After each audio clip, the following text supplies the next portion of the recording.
लाहौर में नया Pakistan housing scheme मंसूबा खटाई में पड़ गया। पंजाब के सूबाई दारुल हुकूमत में नया पाकिस्तान हाउसिंग मंसूबा के तहत घर बनाने का मंसूबा अगले साल तक मुअख्खर कर दिया गया। हुकूमत की जानिब से यह ऐलान किया गया था कि पंजाब के दारुल हुकूमत लाहौर में इस मंसूबे का आगाज़ दिसंबर या जनवरी के आखिर तक कर दिया जाएगा। तहम ताज़ा तरीन इतलात के मुताबिक इस मंसूबे को अगले बरस तक मुअख्खर कर दिया गया। इस हवाले से ताख़ीर की तीन बड़ी वजूहात ये बताई गई कि महकमा माल की फहरिस्तों के नामुकम्मल होने के बायस तमीर के हवाले से लैंड बैंक भी तैयार न हो सका और मकाम का इंतखाब न हो सकने के बायस लाहौर में मंसूबे पर आइंदा साल फरवरी के बाद जामे तौर पर काम शुरू होगा। महकमा माल की फराहम करदा फहरिस्तें नामुकम्मल होने से घरों की तामीर के हवाले से लैंड बैंक भी तैयार न हो सका। नया पाकिस्तान हाउसिंग मंसूबे के तहत पंजाब के 3 बड़े शहरों में मंसूबा शुरू करने के अमल को हतमी शक्ल दे दी गई।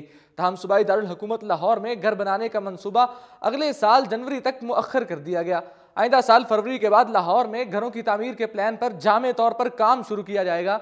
ज़राए के मुताबिक पंजाब के महकमा माल की जानिब से फराहम करदा अराजी पर घर बनाने के लिए फाटा और अर्बन यूनिट ने तहफ़्फ़ुज़ात का इजहार कर दिया है, जिसकी वजह से मंसूबा ताख़ीर का शिकार हुआ है।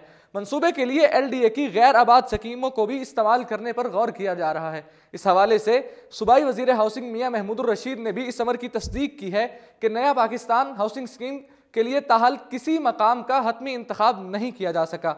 वाज़ेह रहे कि वज़ीर आज़म इमरान खान ने हुकूमत संभालते ही मुल्क भर में गरीब और मुतवस्सत तबके के लिए 50 लाख सस्ते घरों की तामीर का ऐलान किया था, जिसके तहत इब्तदाई तौर पर पंजाब के 5 बड़े शहरों में मंसूबे का आगाज़ किया जाना था। लेकिन वज़ीर आज़म पाकिस्तान का ये मंसूबा पंजाब के शहर लाहौर में ताख़ीर का शिकार होता नज़र आ रहा है।